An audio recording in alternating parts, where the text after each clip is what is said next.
और दिल्ली एनसीआर में भारी बारिश को लेकर अलर्ट जारी हो गया है। अगले 2 दिनों के लिए भारी बारिश का अलर्ट जारी हो गया है। नोएडा, गाजियाबाद में आज स्कूल बंद रहेंगे और भारी बारिश की वजह से प्रशासन का ये फैसला है। वहीं यूपी के 15 जिलों में भारी बारिश की चेतावनी जारी हो गई है और कई जिलों में बाढ़ का कहर भी देखने को मिल रहा है। कई जगहों पर घर और मकान जलमग्न हो गए हैं। बढ़ते खतरे को लेकर प्रशासन अलर्ट मोड में है। तो देखिए, आज दिल्ली एनसीआर में भारी बारिश को लेकर अलर्ट जारी हो गया है और अगले 2 दिनों के लिए भारी बारिश का ये अलर्ट जारी हुआ है। बता दें कि नोएडा, गाजियाबाद में आज स्कूल बंद कर दिए गए हैं। भारी बारिश की वजह से प्रशासन का ये फैसला है और यूपी के 15 जिलों में भारी बारिश की चेतावनी जारी कर दी गई है।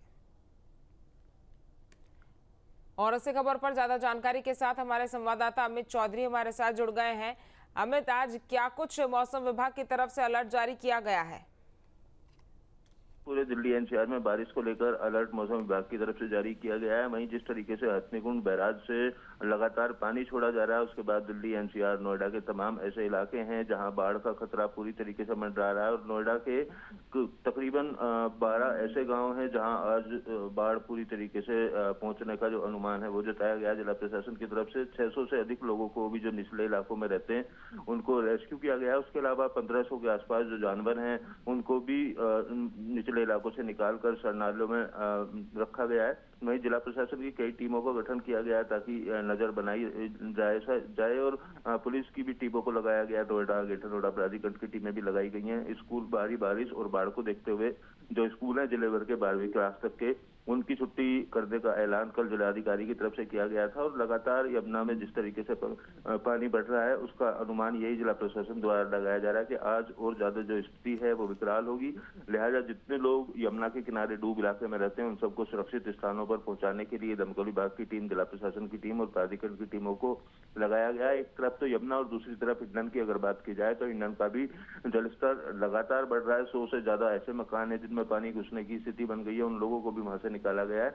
और जिला प्रशासन की तरफ से अपील की गई है कि ऐसे लोग जो डूब इलाके में रहते हैं जहां बाढ़ का खतरा मंडराया हुआ है वो सुरक्षित स्थानों पर पहुंचे। कई स्कूल और बारात घर हैं उनमें लोगों के रुकने के लिए इंतजाम किए गए और कुछ लोगों को जो पुश्ता है यमुना का उस पुश्ते पर कैंप लगाकर वहां रखने का जो इंतजाम है वो जिला प्रशासन की तरफ से किया जा रहा है। अमित, चूंकि हमने देखा था कि 2 दिन पहले जब गुड़गांव में बहुत ज्यादा बारिश हुई थी तो एक लंबा जाम लग गया था। उस जाम से निपटने के लिए भी क्या कोई तैयारी प्रशासन की तरफ से की गई है? क्योंकि देखिए, लगातार बारिश का अलर्ट भी है और लगातार बारिश दिल्ली एनसीआर में हो भी रही है।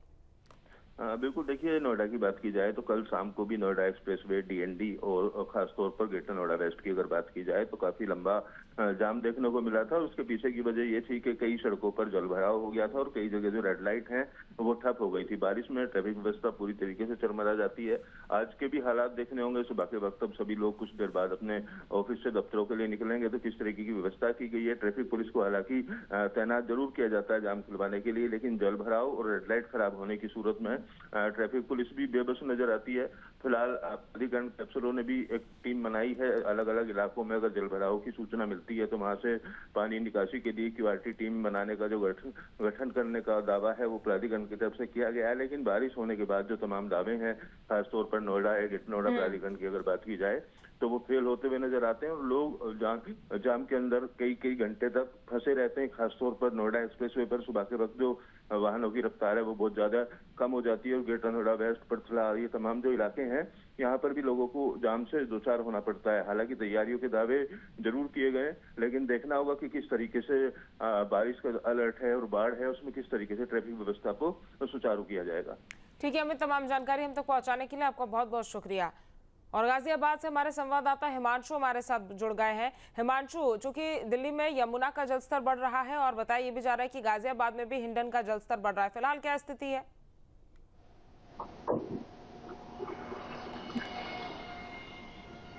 देखिए, गाजियाबाद से हिंडन भी होकर जाती है और यमुना भी गाजियाबाद के लोनी इलाके से होकर जाती है। तो जितने भी गांव लोनी के खासतौर पर पचायरा, बाढ़ चौकी के पास आते हैं उन सभी को खाली कराया गया है। डूब क्षेत्र जो यमुना का है जिसे खादर कहते हैं, खादर के अंदर जितने भी मकान बनाए हुए थे उन सभी को इवैक्यूएट कर उनको अलग स्थान पर ले जाया गया है। प्रशासन का ये दावा है कि 250 लोगों को अब तक अलग कैंप के अंदर ले जाया गया है जहां उनके रहने की, खाने की और तभी तमाम जो सुविधाएं हैं वहां पर उनको मुहैया कराई जा रही है। और लोगों से लगातार अपील की जा रही है कि डूब क्षेत्र से ऊपर आकर रहें क्योंकि यमुना का जलस्तर लगातार बढ़ रहा है। जिस तरह से अमित बता रहे थे थे कि आज शाम तक या आज दोपहर तक यमुना से के अंदर जो पानी है, जो जलस्तर है और भी ज्यादा बढ़ जाएगा, क्योंकि हथनीकुंड बैराज से जो छोड़ा गया पानी था उसको पहुंचने में 48 घंटे का समय लगता है। तो आज वो पानी यहाँ पहुंच जाएगा, उसके बाद हो सकता है स्थिति और भी भयावह हो, क्योंकि कल का जो पैरामीटर था 209 मीटर पर यमुना गाजियाबाद के लोनी के अंदर बह रही थी, जो कि खतरे के निशान से ऊपर थी। 212 मीटर पर कल यमुना थी। तो वैसे में इसको अगर और ऊपर लाएं तो एक बार 2023 के अंदर जुलाई के अंदर जो यमुना का बांध था गाजियाबाद के अंदर लोनी में, वो टूट गया था और उसी की वजह से पुश्ते से तकरीबन आधी लोनी जलमग्न हो गई थी। बाढ़ जैसे हालात लोनी के ट्रोनिका सिटी इलाके के अंदर हो गए थे। कल जो भारी बारिश हुई थी उसके वजह से आपको बता दें गाजियाबाद जैसे तमाम इलाके थे जहां पर तकरीबन घुटनों से ऊपर पानी भर गया था, और जिस जगह इस वक्त हम मौजूद है यहां पर भी हालात इसी तरह के थे। जो लोग हैं वो साफ सफाई में लगे हुए हैं। सुबह का समय है, आप तस्वीरें देखेंगे तो यहां पर भी दुकानों के अंदर तक पानी घुस गया था, क्योंकि व्यवस्था नहीं थी। और जो आप देखेंगे ये रैंप जो बड़ा नाला है ये पूरा पटा हुआ है, जिसकी वजह से सफाई भी नहीं हो पाती है। इनसे बात कर लेते हैं। सर, कल किस तरह के हालात थे? शाम जब बारिश पड़ रही थी कितना कितना पानी यहाँ पर था? भैया पानी इतना पानी था, बहुत ज्यादा पानी था। लोग बहुत परेशान हुए रहा, सबकी दुकानों में घरों में खूब पानी हुआ, घरों के अंदर पानी भर गया था, गाड़ियां बंद पड़ गई थी। गाड़ियां बंद हो गई थी, लोग बहुत परेशान हुए। स्कूटी, गाड़ी, मोटरसाइकिल जो भी कर रहे थे सब बंद हो रहे थे। नगर निगम जो दावे करता है कि बरसात में पानी नहीं भरने देंगे, वो दावे कल किस तरह के रहे? नगर निगम आए, नाले साफ करते सब है, लेकिन यहाँ कोई व्यवस्था ही नहीं पानी निकालने की। आगे नाला बड़ा है, वो सारा ओवर पानी रगड़ देता। दावे फेल होते नजर आए। बिल्कुल फेल होते हैं। तब उधर से जो बड़ा नाला है वो ओवर मार देता है। बिल्कुल, जो बड़ा नाला है वो ओवर मार देता है, और जो दावे हैं जो नगर निगम लगातार करता है वो फेल होते हुए नजर आए। और करोड़ों रुपए के जो टेंडर छोड़े जाते हैं, हर बार इस बात को हम जिक्र करते हैं जब भी बारिश होती है। कल तो काफी ज्यादा बारिश थी, तो थोड़ा कह सकते हैं कि जब प्राकृतिक आपदा होती है तो उसमें किसी का कोई बस नहीं चलता, लेकिन उसके बावजूद भी जब भी गाजियाबाद में 1 घंटे की बारिश भी अगर होती है तो मैच 1 घंटे की बारिश गाजियाबाद के तमाम इलाकों को डुबोकर चली जाती है। अभी भी गाजियाबाद के गोविंदपुरम की हम बात करें तो गोविंदपुरम चौकी के ठीक सामने पेड़ गिर गए हैं, और ऐसे कई इलाके हैं जहां पर पेड़ गिरने की वजह से यातायात जो है वो बाधित है। और तमाम जगह अभी चाहे जैसे गाजियाबाद का NH-91 यानी कि लालकुआ का रोड हुआ, वहां भी अभी भी जल भराव है। गोविंदपुरम का जो पूरा इलाका है, क्योंकि थोड़ा नीचे पड़ता है, वहां पर अभी भी जल भराव है। तो लगातार कोशिश यही है कि जल्द से जल्द वहां से भी जो भरा हुआ पानी है उसको वहां से निकाला जाए। नगर निगम अपनी तरफ से कोशिश जरूर कर रहा है, लेकिन जो दावों पर हम जाते हैं, जिन दावों को वो कागजों में दिखाता है कि हमने इतनी टीमें बनाई हुई हैं और पानी भरने की कैसी जो हालात है वो नहीं पैदा होंगे, वो हालात हमेशा पैदा हो जाते हैं जब भी बारिश होती है। तो दोहरी मार फिलहाल गाजियाबाद, दिल्ली NCR की जनता को झेलनी पड़ रही है। पहली एक बारिश जो लगातार पड़ रही है और अलर्ट है, और गाजियाबाद के अंदर भी जो 12वीं तक के स्कूल हैं सभी को आज बंद रहने के दिशा निर्देश जारी किए गए हैं गाजियाबाद के DM की तरफ से। तो वही दूसरा जो यमुना का बढ़ता जल स्तर है ये भी अपने आप में खतरे को दर्शा रहा है कि अगर ये इसी तरह से जल स्तर ऊपर गया और कहीं बांध टूटने जैसे हालात ना बन जाएं गाजियाबाद में, तो हालात और व्यवस्था दोनों भयावह हो सकती है। NDRF की टीम को भी लोनी के अंदर लगा दिया गया है। कल से ही डिप्लॉय कर दी गई थी NDRF की टुकड़ियां, ताकि वो निगरानी रख सके, और जितने भी मवेशी हैं उनको भी निकाला गया है, उनको भी सुरक्षित स्थान पर पहुंचाया गया है। ये दावे जरूर खोखले साबित हुए जब ग्राउंड जीरो पर हम कल लोनी के अंदर यमुना के पास पहुंचे हुए थे। जिन लोगों को बाहर निकाला गया, जब उनसे पूछा गया खाने पीने के जो पैकेट की व्यवस्था क्या आप तक पहुंचाई गई है, क्या किसी तरह के कोई इंतजाम किए गए हैं, तो उनका साफ कहना था कि अब तक कोई भी खाने का पैकेट हमें नहीं दिया गया है।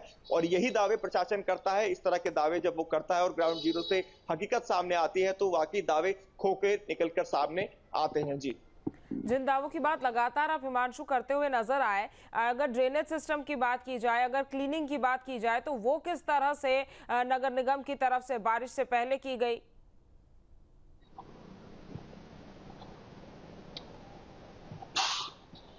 देखिए, ड्रेनेज सिस्टम की हम बात करें तो जैसे ही बरसात का सीजन शुरू होता है, या ये कहें कि हम सावन शुरू होता है और अलर्ट पहले से हो जाता है, तो तमाम एजेंसियों को या फिर फर्म्स को टेंडर जारी किया जाता है। और वो टेंडर लाखों में नहीं होता, वो करोड़ों के अंदर होता है, क्योंकि काफी बड़ा एरिया नगर निगम गाजियाबाद संभालता है और उसको ड्रेनेज सिस्टम और तमाम जो बड़े नाले हैं उनको साफ सफाई का टेंडर छोड़ना होता है। तो ऐसे में जो बड़ी फर्म है उनको पैसा दिया जाता है, लेकिन पैसा तो मिल जाता है, नालों की सफाई नहीं होती। उसकी एक पीछे की वजह मैं आपको कैमरे से दिखा देता हूं। ये जो आप देख रहे हैं इसके नीचे एक बड़ा नाला जा रहा है, ये यहां से पूरी तरह से बंद है, आप देखेंगे पूरी तरह से पटा हुआ है, लेकिन आगे थोड़ा सा हिस्सा इसका मैं दिखाना चाहूंगा, खुला हुआ है। अगर इसी तरह से ना ये जो पूरा रैंप कवर किया हुआ है अगर खुला रहे तो फिर ये जो पानी जल भराव की दिक्कतें आती हैं ये ना आए। यहाँ आप घर जो देखेंगे ये जो बना हुआ है, इसने अपने घर के सामने रैंप तो बनाया है लेकिन लोहे का, लेकिन नाले को पाटा नहीं है। और बाकी सभी जगह आप देखेंगे तो ये अवैध रूप से नाले के ऊपर निर्माण हो जाता है।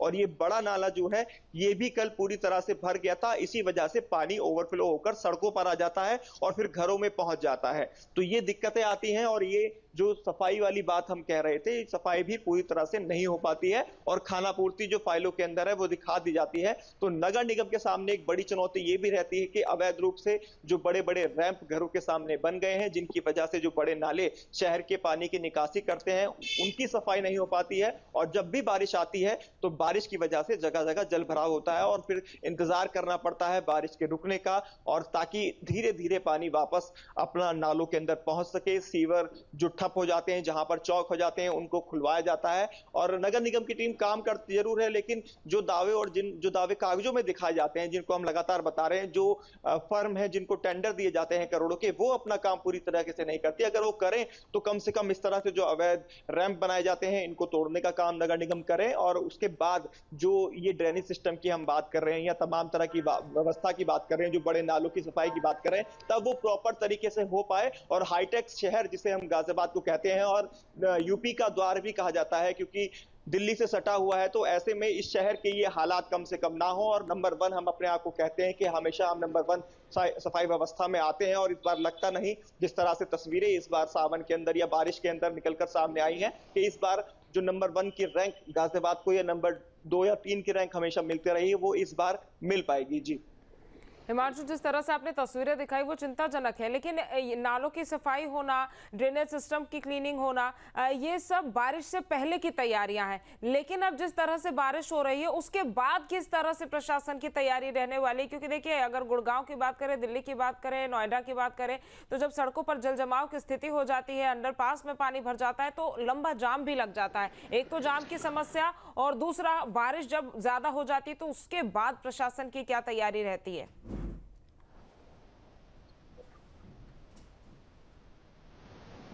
देखिए, सबसे पहले मैं पहले सवाल का जो आपने सवाल किया है उसका जवाब मैं दे देता हूं। जब भी ये फर्म को टेंडर छोड़ा जाता है तो इसीलिए होता है कि जब भी बरसात आए उससे पहले 15 से 20 दिनों के अंदर ही सभी नालों की सफाई कर ली जाए, जो कि होती नहीं है। कागजों में हो जाती है, धरातल पर नहीं होती है, जिसकी वजह से हमें इस तरह की जो समस्या है उसका सामना करना पड़ता है। क्योंकि नगर निगम ये सोच के चलता है, या जो फर्म है वो ये सोच के चलती है कि बारिश होगी नहीं, और जब बारिश होगी नहीं तो नालों की सफाई करने से फायदा ही क्या है। और वो पैसे जो है वो आपस में बढ़ जाते हैं, बंटर बाट उसका हो जाता है। ये कहने में कोई दो राय नहीं है, कोई शक नहीं है, क्योंकि इस बार ही ज्यादा बारिश हुई है और इसी वजह से जो व्यवस्थाएं हैं वो सबके सामने निकल कर आई कि किस तरह की व्यवस्थाएं नगर निगम की तरफ से की गई, या फर्म ने अपना काम कितने बेहतर तरीके से किया।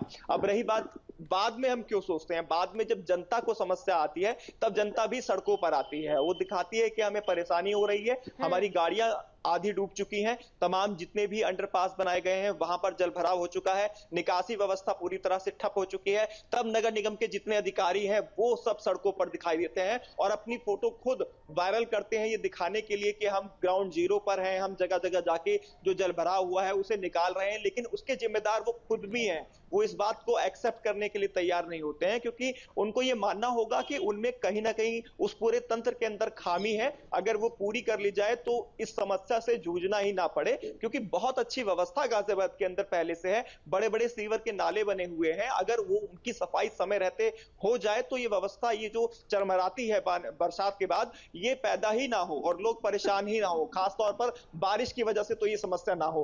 पेड़ गिरना या फिर बिजली के पोल गिरना ये अलग इशू है, लेकिन कम से कम जल भराव की समस्या ना हो। और कल की जो तस्वीरें थी, गाजियाबाद का ऐसा कोई इलाका नहीं बचा था, चाहे पॉश इलाकों की हम बात कर लें, कवि नगर, शास्त्री नगर जिसमें हम इस वक्त मौजूद हैं, शास्त्री नगर की चौकी हो, लोनी को तो छोड़ ही दीजिए, वहां तो नाव तैरती हैं, ट्रैक्टर ट्रोलियां लग जाती हैं, लोगों को मेट्रो स्टेशन तक पहुंचाने के लिए अलग से वो भाड़ा वसूलती हैं उनसे, ताकि उनको समय से पहुंचाया जा सके, क्योंकि सड़कें वहां पर है ही नहीं। कल जब हम खुद वहां पहुंचे थे तो हमें लगा था कि हम लोनी में रह रहे हैं, ये गाजियाबाद का ही पार्ट है या किसी देहात इलाके में आ गए जहां पर सड़क के नाम पर कुछ है ही नहीं। तो ये अपने आप में बड़े सवाल खड़ी करती है, जो चिंता का विषय है। और सरकार को भी अपने अधिकारियों को दिशा निर्देश देने चाहिए कि इस तरह की व्यवस्था को दुरुस्त किया जाए, ताकि बिल्कुल, आम यानी जनता कि को व्यवस्था लगातार को दुरुस्त परेशान करने होती के है। लिए सिस्टम का सही होना बहुत ज्यादा जरूरी है। हिमांशु, तमाम जानकारी हम तक पहुंचाने के लिए आपका बहुत शुक्रिया।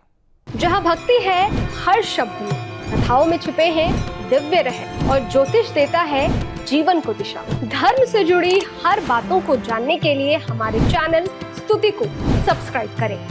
चैनल पर जाने के लिए इस लिंक पर क्लिक करें।